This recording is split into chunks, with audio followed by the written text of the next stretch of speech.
Okay, so here we are, 26th of August for the weekly update on the container gardens on the front porch. Tomato vines galore. Still no tomatoes. The tomatoes are good 6 feet tall. They're growing in 3-gallon buckets. But we ain't got no tomatoes yet. We've had a couple of blooms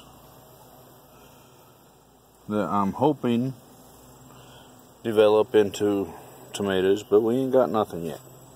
So we'll see. Over here in the middle is what was going to be my first ever mango from a seed. We had a cold spell the other night that I didn't realize, and I guess it just got too cold and took it out. But it was an experiment, so we now know we can. It's just going to take a lot more effort to get mangoes growing than we thought. Evidently, they're very sensitive. We put some peach pits in there. They probably won't do anything until spring because they need a cold phase anyway.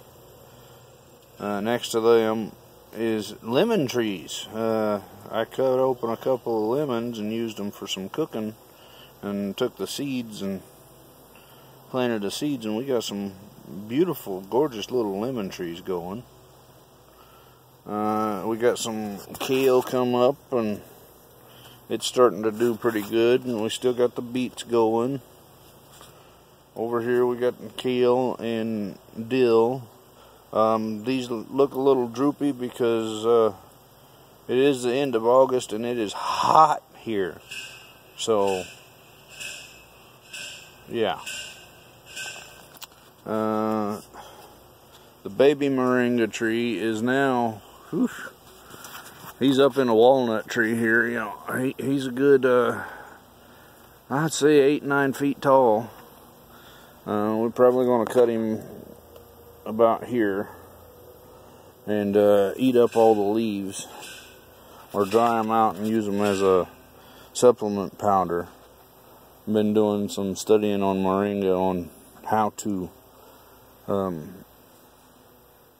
to everything with them, and it says you can cut them back and they'll put out a new sprout and keep going, so we're going to try that. Aloe vera, the big moringa that we twisted around, I'm probably going to cut it back too.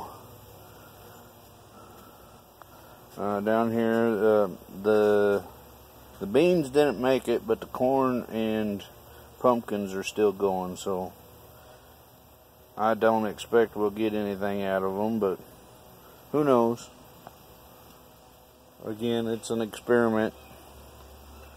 Next to that, in the jar here, is the kiwi berry tree vines that we're trying to root out.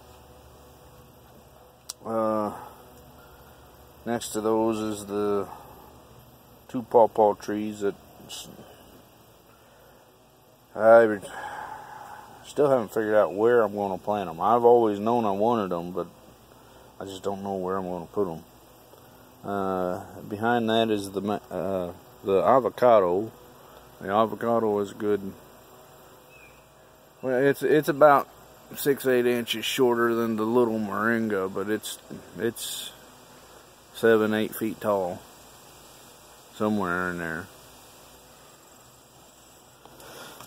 Next to that, the basil. You know, it got cut back and it's still regrowing from the harvest. I dried up 5 trays of basil, and they made it into a single pint jar for the winter. Next up we got our ginger, which is the thin leaf, and the turmeric, which is the big leaf. I went ahead and moved them up to where